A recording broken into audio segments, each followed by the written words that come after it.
नमस्कार, मैं हूं दिबांग। एबीपी न्यूज के स्पेशल शो प्रेस कॉन्फ्रेंस में आपका स्वागत है। पिछले 2 दिनों से देश भर में हंगामा है कि आखिर इस देश का सबसे पुराना धर्म कौन सा है, और इसकी शुरुआत करने वाले हैं हमारे आज के खास मेहमान जमीयत उलेमाए हिंद के महमूद मदनी। आपका स्वागत है।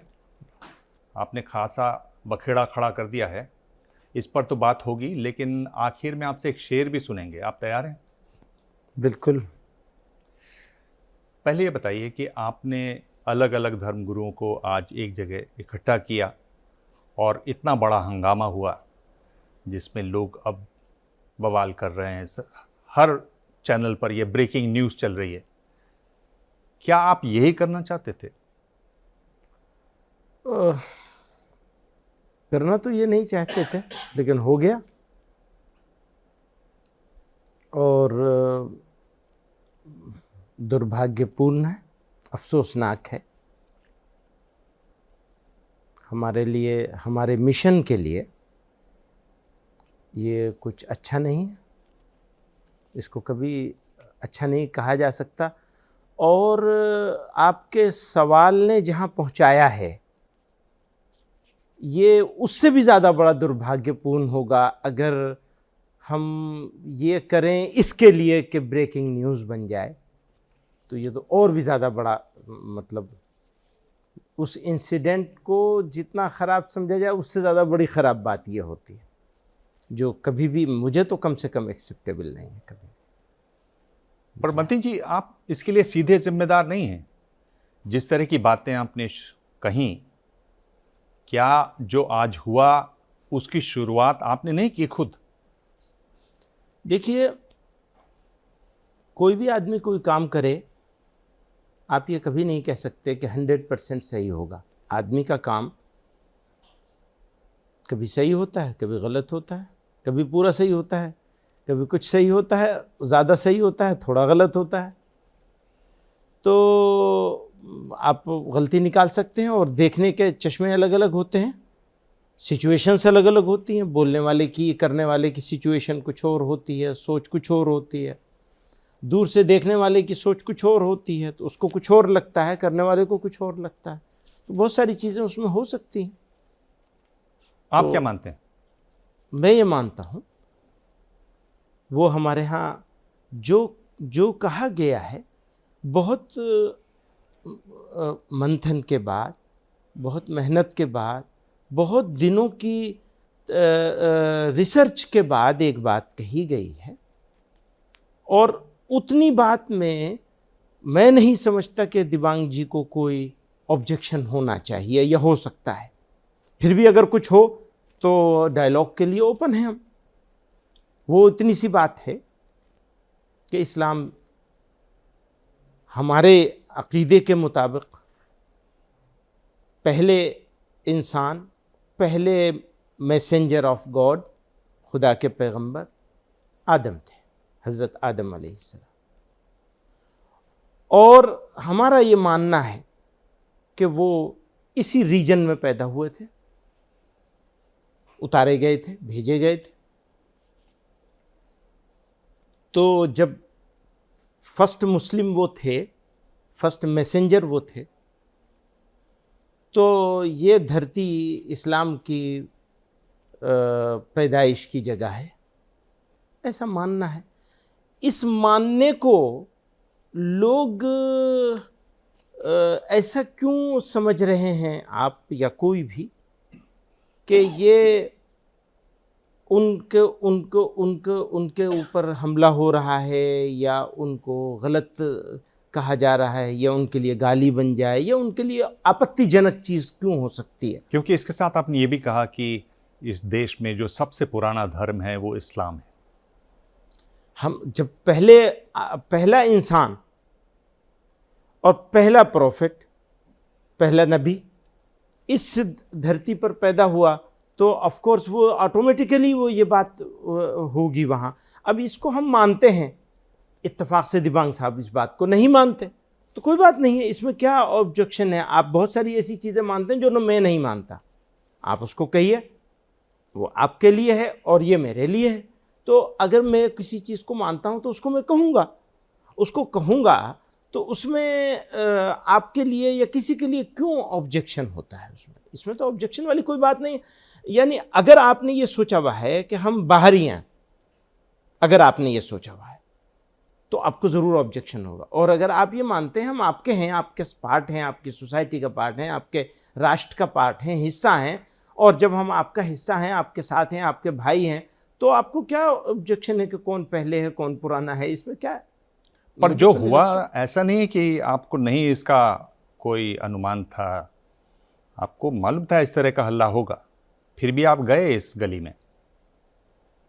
आप तो बहुत सोचे समझे। नहीं, हमें बिल्कुल ये नहीं मालूम कि इसके ऊपर आपको या किसी को इतना ज़्यादा ऑब्जेक्शन क्यों होगा, मुझे नहीं मालूम है। आप मुझे कह रहे हैं, जब मेरी बात करेंगे तो मेरी सब रिसर्च बेस्ड बात है, और वो सब जो है वो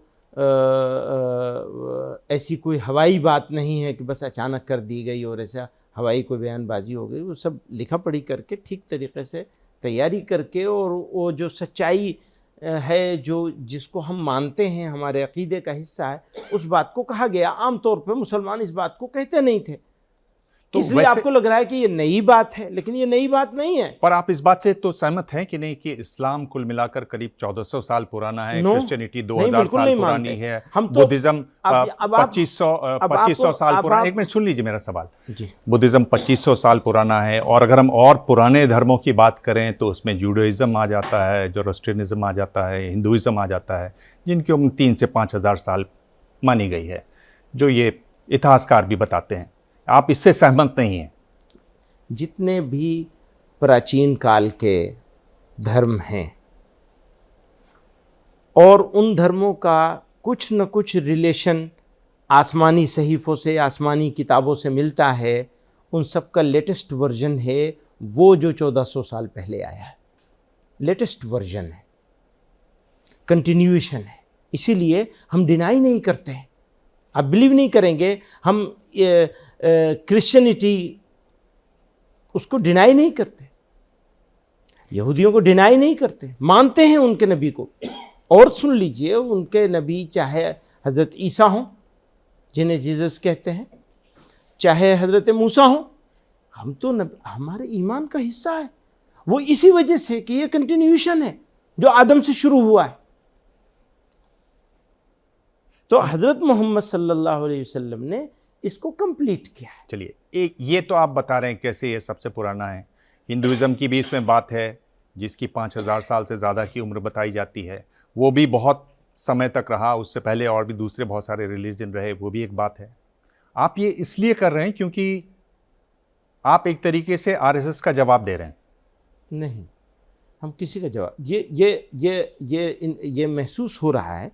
हम तो जितने भी वो लोग हैं जिनका हमारे साथ डिफरेंसेस हो सकते हैं किसी भी इशू को लेकर, हमारी ऑर्गेनाइजेशन बाकायदा रेजोल्यूशन लाकर सबको के साथ डायलॉग करना चाह रही है अरसे से।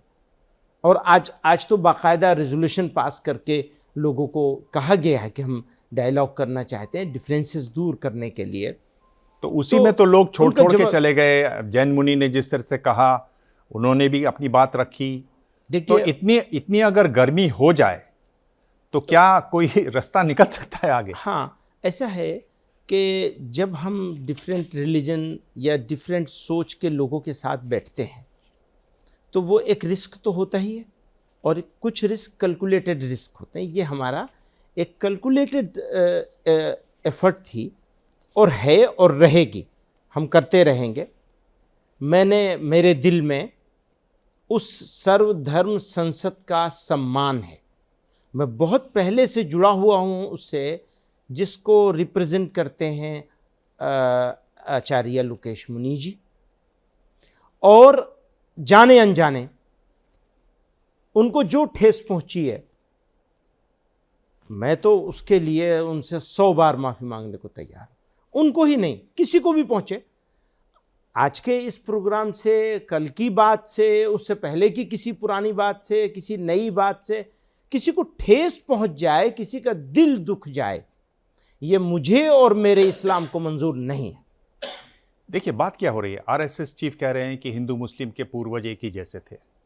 आज कहा गया कि मुसलमानों के पूर्वज हिंदू नहीं थे, आदम थे। तो एक तरीके से नहीं, हिंदू नहीं थे, ये किसने कह दिया? खैर ठीक है, आप बात आपके वहां पर जो तकरीर हुई उसमें उन्होंने कहा, अरशद मदनी ने क्या कहा? ऐसा नहीं कहा उन्होंने कि जो नहीं, मैं चलिए ठीक है, उस पर हम क्या बहस करेंगे जी, वो ठीक है। तो आप कुछ फरमा रहे थे, पूरा कर लें। तो मैं ये कह रहा हूं कि आप एक तरीके से जवाब जुटा रहे हैं जो आरएसएस ने कहा उसका। आप ये जताना चाह रहे हैं कि हम यहाँ पर बहुत पहले से हैं और ये हिंदुओं का नहीं है, एक ये सच्चाई हमारा है, एक सच्चाई है जिसका इजहार कर रहे हैं।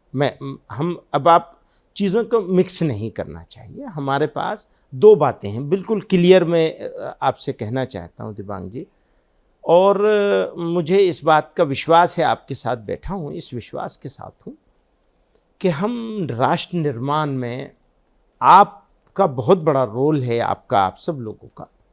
मैं उसमें यहाँ एक गेस्ट के तौर पर आपके सामने आया हूँ, तो हम सब मिल कर के, हम सब एक दूसरे की आपके मेरे बीच में अंडरस्टैंडिंग होगी, उससे लाखों लोगों की अंडरस्टैंडिंग बन सकती है। तो मैं उस लिहाज से कोई चालाकी नहीं, सीधे सीधे बिल्कुल हर मुद्दे को आंख में आंख डाल के, आंख चुरा के नहीं, आंख बचा के नहीं। कि अगर ये आपको फीलिंग आती है कि हम किसी का जवाब दे रहे हैं, तो जवाब अगर पॉजिटिवली लिया जाए और दिया जाए तो उसकी एक वैल्यू होती है, और नेगेटिव जवाबों की कोई वैल्यू नहीं हुआ करती। मैं नेगेटिविटी में बिल्कुल यकीन नहीं रखता हूं। हम इस देश में रहते हैं और इस देश में बहुत सारी मान्यताओं के साथ लोग रहते हैं और सबका सम्मान किया जाना चाहिए। मुसलमान के लिए तो कम से कम ये बिल्कुल इजाजत नहीं है कि वो अपमान करें, सम्मान किया जाना चाहिए। मैं इसका हक में हूं। हमारी जो लिखी हुई वो है, वो इसी बात पर है। हमारा जो रेजोल्यूशन है या डिक्लेरेशन है वो इसी पर है। मैं उसी को पढ़ रहा था, आप कहेंगे तो मैं पढ़ के सुनाऊंगा भी आपको। पर मैं ये बोल रहा हूँ कि अगर आप ये कह रहे हैं कि इस्लाम का आगाज़ हिंदुस्तान में हुआ, तो इस सब में फिर आप मक्का मदीना को कहाँ बैठाते हैं? ये आपका सवाल बहुत अच्छा है और इसका जवाब भी हम दे सकते हैं, बिल्कुल देंगे। कि वो क्योंकि हज़रत मोहम्मद सल्लल्लाहु अलैहि वसल्लम कंप्लीट करने के लिए तशरीफ़ लाए थे और वो उस एरिए में उसने, हमारे ईश्वर ने, अल्लाह ने, खुदा ने सेलेक्ट किया था कि उस एरिए से शुरुआत करेंगे। तो उसको वो जगह को, और वो जगह उससे भी पहले थी। काबा जो था वो बहुत पुराना है, सेंटर ऑफ द वर्ल्ड है, दुनिया का सेंटर है वो। अब रिलीजन की बात आ रही है ना, तो रिलीजन में तो बहुत सारी चीज़ें ऐसी होती हैं, मैं मानता हूँ आप नहीं मानेंगे, तो हम ऐसा मानते हैं। इसमें जो बहुत सारे जो हिंदूवादी संगठन हैं वो ये कह रहे हैं कि अगर ये पहले था तो जितनी भी जो पुरानी किताबें हैं उसमें इसका उल्लेख क्यों नहीं है, ये कहीं क्यों नहीं आता? ये सवाल उल्लेख है, बिल्कुल उल्लेख है। बाइबल में भी है, तौरात में भी है, उल्लेख है इसका। जी पूछिए कुर्बान, पूछिए आप।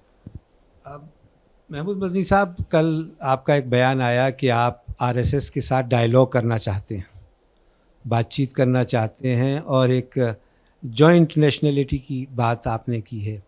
इससे आपकी क्या मुराद है? और दूसरे ये कि आपके, जहाँ तक मेरी जानकारी है, प्राइम मिनिस्टर से, रूलिंग पार्टी से, उसके लीडर्स से, आरएसएस के लोगों से भी बातचीत होती रही है।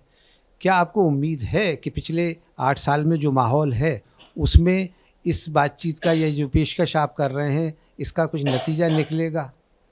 इसका इस जो एक हमारे तरफ से जो एक बात आई है, इसका बैकग्राउंड जो है वो ये है कि 5 लोगों ने इनिशिएटिव लिया एक, और सरसंघ चालक से मिलने के लिए गए। उनसे मिलने के बाद हमारे पास आए, वह हम मिलने के लिए गए, ये बात हुई, आपका सपोर्ट चाहिए। हमने कहा बिल्कुल सपोर्ट है, बस ट्रांसपेरेंसी रहनी चाहिए, यानी आप अलग से कोई बात नहीं करेंगे, जो बात करेंगे वो कॉन्फिडेंस में लेना चाहिए आपको, ऑर्गेनाइजेशंस को और मुस्लिम इंटेलेक्चुअल्स को, तो उन्होंने कहा हाँ बिल्कुल ये आपका सुझाव बिल्कुल सही है, हम तैयार हैं। अब ये हमने इंडिविजुअल लेवल पर उनको ये कह दिया था। इस वक्त सारे देश से हमारे जिम्मेदार लोग जमा हो रहे थे, तो हमें उनसे मंजूरी लेनी थी इस प्रोसेस को जो उन लोगों ने 5 लोगों ने अपने आप से स्टार्ट कर लिया है। हमारे पास 2 तरीके थे। एक तरीका ये था कि हु आर यू, तुम होते कौन हो 5 लोग इस बात के करने वाले, बात करेंगे तो हम करेंगे। एक तरीका ये हो सकता था। दूसरा तरीका ये हो सकता था हम आपके ऊपर विश्वास करते हैं, आप इसको ट्रांसपेरेंसी मेंटेन कीजिए और ठीक तरीके से बातचीत करिए, हम आपका साथ देते हैं इसमें, आप गो हेड, बिस्मिल्लाह कीजिए, आप बातचीत करिए। क्यों? इसलिए हमने ये वाला सेकंड वाला ऑप्शन इसलिए लिया कि हम ये समझते हैं कि देश की ज़रूरत है कि जो डिफरेंसेस हैं या हो सकते हैं उनको डायलॉग के थ्रू हल किया जाए। और डायलॉग से अच्छी कोई चीज़ नहीं हो सकती, और याद रखिएगा डायलॉग फेल भी हो सकते हैं। डायलॉग के नतीजे में यह भी हो सकता है कि सारी चीज़ें मंजूर ना हो, लेकिन अगर 10 में से 1 मसला भी हल हो गया डायलॉग के नतीजे में, तो हमारे पास फिर 9 ही रह जाएंगे ना, 10 तो नहीं रह जाएंगे मुद्दे, तो कुछ ना कुछ फायदा होगा। तो एक लार्जर इंटरेस्ट में, बावजूद इसके कि हम कहीं नहीं हैं उसमें, आप ध्यान कीजिएगा इस बात को, उसमें जो कुछ है वो 5 लोग हैं, बावजूद इसके हम लोगों ने राष्ट्र हित में, कंट्री के और कम्युनिटी के दोनों के लार्जर इंटरेस्ट में इस बात को आगे बढ़ाने के लिए सपोर्ट करने का फैसला किया, नंबर 1। और इसका यह मतलब नहीं है कि हम आरएसएस से सहमत हो गए, यह भी ध्यान रखिएगा। हमारे डिफरेंसेस, हमारी कंप्लेंट्स, हमारी शिकायतें अपनी जगह हैं, इसके बावजूद हम ये चाहते हैं कि डायलॉग के जरिए से सारी न सही कुछ चीज़ों को तो हल कर लिया जाए। तो अरशद मदली कह रहे हैं कि पहला जो इंसान था वो किसकी पूजा करता था? कोई नहीं था तब। वो कह रहे हैं वही तो अल्लाह हैं, तो वो अल्लाह की पूजा करते थे। अगर आप ये बात कहते हैं तो आपको नहीं लगता कि कुछ लोगों को ठेस लगेगा, हंगामा जरूर होगा? इतनी बात से क्यों ठेस लगेगी? इतनी वो बात तो से ईश्वर को मानते हैं ना, मानते हैं ईश्वर को और ईश्वर की पूजा करते हैं। सनातन ये कहते हैं कि अल्लाह की पूजा कर रहा था, वो अल्लाह की पूजा पहला कर रहा था, इंसान ईश्वर को मान मनु रहा जो था। है वो अल्लाह की पूजा कर रहा था। अगर ये कहें तो क्या ये सही है? मैं यही बात आपसे कहना चाह रहा हूं कि आप रिलीजन की बहुत ज़्यादा डिबेट में ले जा रहे हैं मुझको। मैं वो बहुत ज़्यादा डिबेट में नहीं जाना चाहूँगा, इसलिए कि मैं इसके लिए कॉम्पिटेंट नहीं हूँ। नंबर 1, मैं इसके लिए कॉम्पिटेंट नहीं हूँ। मेरा क्या है? मेरा ये है सबको साथ लेकर के चलना है, और सबके बीच में जो अगर कोई इशू हो सकता है डिफरेंस का, तो उसको एक साइड रखना है और समानताओं को ढूंढना है, उनके ढूंढने के लिए साथ बैठना है, न कि डिफरेंसेस ढूंढने के लिए साथ बैठना है कि तुम फला तारीख में फला पहले आया, फला तारीख में फला बाद में आया। ये तो उन्हीं लोगों का काम है, मेरा काम नहीं।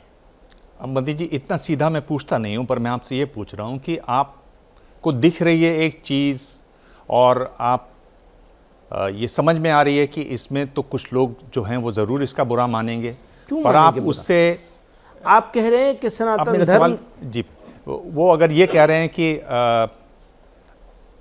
अल्लाह ने सबको बनाया, अगर वो ऐसा कह रहे हैं, तो जाहिर है जो दूसरे धर्म वाले हैं, सनातन धर्म वाले हैं, उनको ये बात चुभेगी। ये तो बात ईश्वर ने बनाया, ईश्वर ने पैदा किया, ये सुन लीजिए, इस तरह कह लीजिए। ईश्वर ने बनाया। हाँ, पर ऐसा अगर कहा जाएगा तो ये बात पे कौन बुरा मानेगा? क्यों बुरा मानेंगे? हाँ, ये बात पे क्यों बुरा मानेंगे?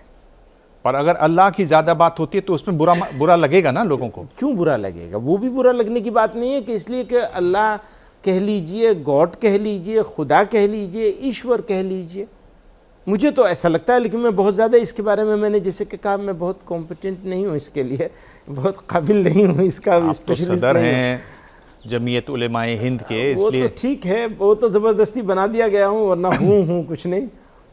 तो छोड़ दीजिए आप, अगर आपको ज़बरदस्ती मैं तो यही चाहता हूँ, बिल्कुल। अगर आप एक्सेप्ट कर सकते हो तो मैं बिल्कुल तैयार हूँ इसके लिए।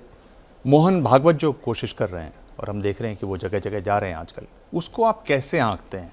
इस बात को भी ध्यान में रखें कि चुनाव है 2024 में, और एक बड़ा चुनाव है, लोकसभा चुनाव है। इसके चुनाव से क्या लेना देना।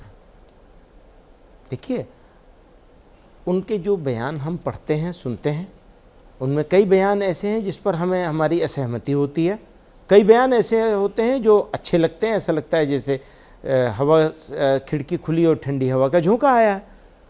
तो जो अच्छा लगेगा उसको अच्छा कहा जाएगा, और जिसके बारे में असहमति है उसके बारे में असहमति, मौका होगा जताएंगे, नहीं मौका होगा नहीं जताएंगे, सही फोरम मिलेगा तो उसको ज़रूर जताया जाएगा, बताया जाएगा, कहा जाएगा। जी हाँ, और सारी चीज़ों पर सहमति बनाना भी ज़रूरी नहीं है, जितनों पे बन जाए उतना अच्छा है। पिछले दिनों जो प्रधानमंत्री मोदी करते रहे कि वो दाऊदी बोहरास के वहाँ गए, उन्होंने पसमानदा मुसलमानों की भी बात की, 3 तलाक की उन्होंने बात कर चुके हैं, वो कैसे देखते हैं आप उनको? देखिए, बहुत सारे, एक आदमी काम कर रहा होता है उससे बहुत से अच्छे काम होते हैं, बहुत से बुरे काम होते हैं। वो दाऊदी बोहरा के यहाँ पहले भी गए और कल फिर गए हैं, तो अच्छा है, जाना चाहिए उन्हें, सभी लोगों के पास जाना चाहिए, जहाँ जहाँ भी जाने का उनको मौका मिला है, जहाँ से बुलाया जाए, जहाँ से उनके साथ इंगेजमेंट हो, उनको इंगेज करना चाहिए सब लोगों को, तो अच्छी बात है। इसमें किसी को क्या ऑब्जेक्शन होगा? देश के प्रधानमंत्री 3 तलाक, 3 तलाक से तो हमेशा हम कहते हैं कि उसको जिस तरह से उन्होंने किया है, तो जिस सोसाइटी के बारे में 2 बातें इसमें मेरी कहने की। नंबर 1, जिस तरह उसको प्रेजेंट किया, ऐसा मालूम हो रहा था जैसे सारे मुसलमान घरों में 3 तलाक हो ही जाती है। तो तलाक़ों का अगर आप आंकड़ा देखेंगे तो पढ़े लिखे मुसलमान, पढ़े लिखे हिंदू, बेपढ़े लिखे मुसलमान, बेपढ़े लिखे नन मुस्लिम, अगर आप उनका रेशो निकालेंगे ठीक तरीके से तो बहुत ज़्यादा डिफरेंस नहीं नज़र आएगा। मैं कम ज़्यादा की बात नहीं करता हूँ, बहुत ज़्यादा डिफरेंस नहीं नज़र आएगा। तो ये एक सोशल प्रॉब्लम थी। अच्छा, फिर जिस सोसाइटी के लिए वो कर रहे थे, मुस्लिम वीमेन के लिए बात कर रहे थे, तो उस सोसाइटी से, उस सोसाइटी के मुस्लिम वीमेन से, उनके लोगों से एक मरतबा बात तो करनी चाहिए थी, बात ही नहीं करी उन्होंने। तो ये तो डेमोक्रेसी का पर कदम तो अच्छा उठाया कि नहीं? नहीं, बिल्कुल अच्छा नहीं। 3 तलाक अच्छा कदम नहीं? बिल्कुल सहमत नहीं है मुझसे। चलिए मंदी साहब, मैं फिर से आता हूँ, जो कल आपने बयान दिया और आज अरशद मदनी साहब ने फिर बयान वही दिया, घुमा के आप ले जाएंगे। नहीं, चूंकि आज वो, मैं ये जानना चाह रहा हूँ कि आपने जो ये नई बहस छेड़ी, हालांकि आप कह रहे हैं कि ये सोचता पहले से था मुसलमान, अब आप उसको केवल शब्द दे रहे हैं, ये जो नई बहस छेड़ी है आपने, इसका क्या एम है, इसका उद्देश्य क्या है, और इसको आप कहाँ तक ले जाना चाहते हैं?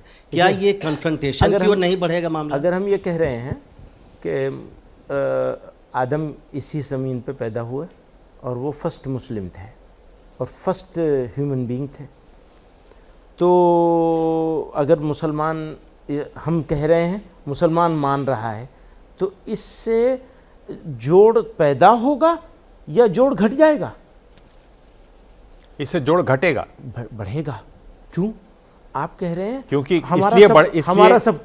हमारा सब कुछ मक्के मदीने में है। आप कह रहे हैं, हम कह रहे हैं हमारे आदम तो यहीं आए पहले, इसलिए तो हम इस धरती की पैदावार हैं और ये धरती हमारी धरती है, और हम फर्स्ट मुस्लिम जो ईश्वर ने, अल्लाह ने जो चूज़ किया वो इस सरजमीन पे उतारा। इसलिए बढ़ेगा क्योंकि यहाँ जो सनातन धर्म मानने वाले हैं वो कह रहे हैं कि हम यहाँ पर सबसे पहले हम आए, और यहाँ पर जितने भी मुस्लिम हो पहले हिंदू हुआ करते थे, बाद में बदले।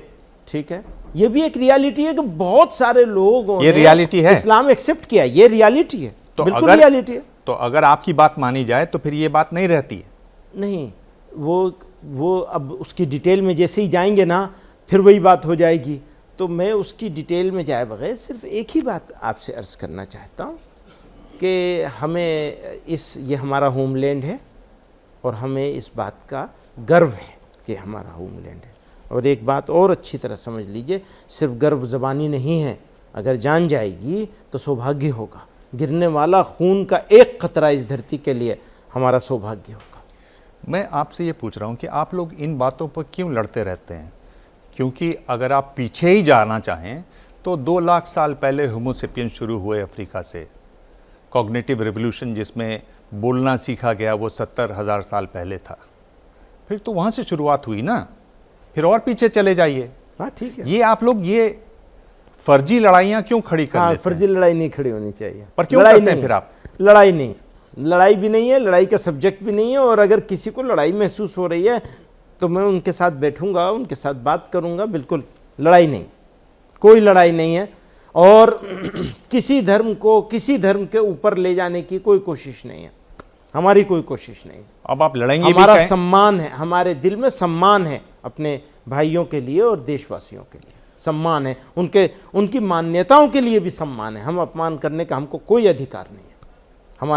हमारे मोहम्मद सल्लल्लाहु अलैहि वसल्लम ने हमें हुक्म दे के मना किया, आप अपमान नहीं कर सकते।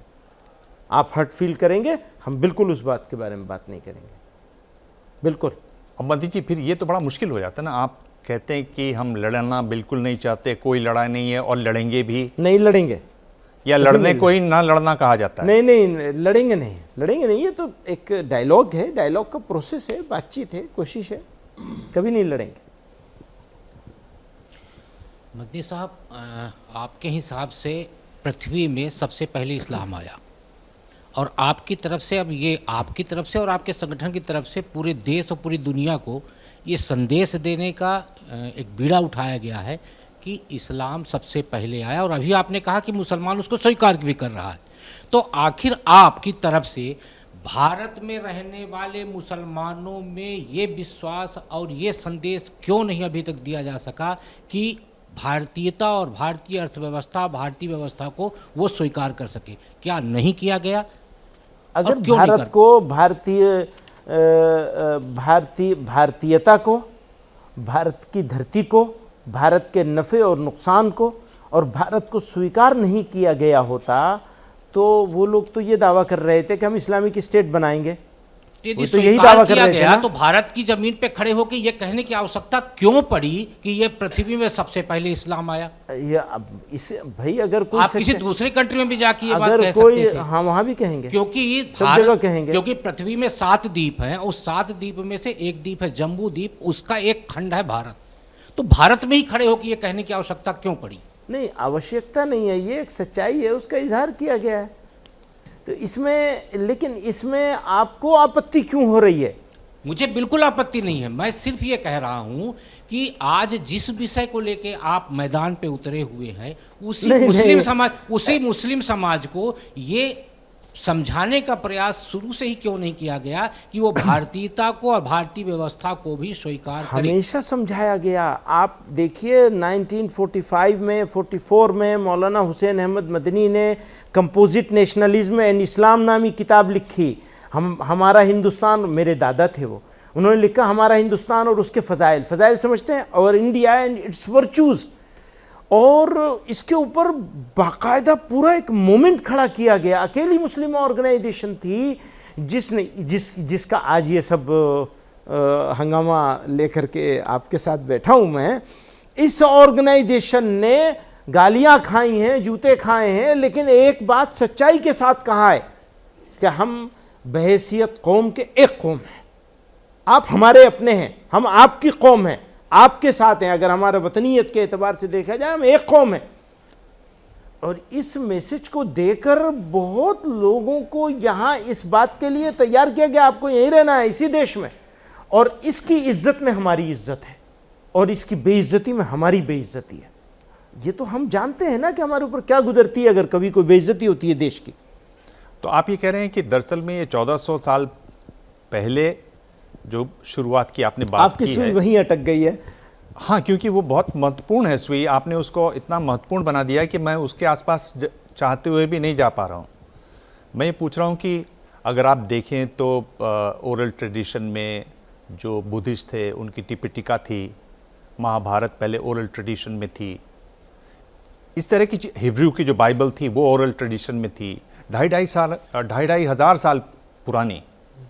तो ये इसमें इतना समय नबी माना है आपने तो 1400 साल पहले। हम उनके ऊपर ईमान नहीं रखते, आज भी मैं मुसलमान हूँ, यहाँ आपके सामने बैठा हूँ, और मैं ये कहूँ कि हज़रत ईसा को, यानी जिन्हें जीसस कहा जाता है, मैं उनको नबी नहीं मानता। नबी का मतलब समझते हैं कि हम नबी कहेंगे तो उनके नाम के साथ अलैहिस्सलाम, पीस बी अपन हिम का कहना पड़ेगा हमको। हमने उनको नबी नहीं माना तो मुसलमान नहीं रहेंगे, नहीं माना तो नहीं रहेंगे, मानना पड़ेगा आपको, ये हमारे ऊपर बाइंडिंग है, हमको मानना पड़ेगा। तो हमारा तो एक पूरा एक तसलसल, एक सिलसिला है, मंदी साहब, आपने सद्भावना मंच के ज़रिए जो है आज सर्वधर्म संसद जिसका आपने नाम लिया, आपने जैन धर्मगुरु को बुलाया, ईसाई धर्मगुरु को बुलाया, हिंदू धर्मगुरु को बुलाया, तो कहीं ना कहीं आपको लगता है कि जिस तरीके की बात जो है अरशद मदनी ने कही, तो स्टेज का जो है इस्लामीकरण हो गया, एक तरीके से इस्लाम को सर्वोच्च और सर्वोपरि बताया गया, तो इस्लामाइजेशन हो गया।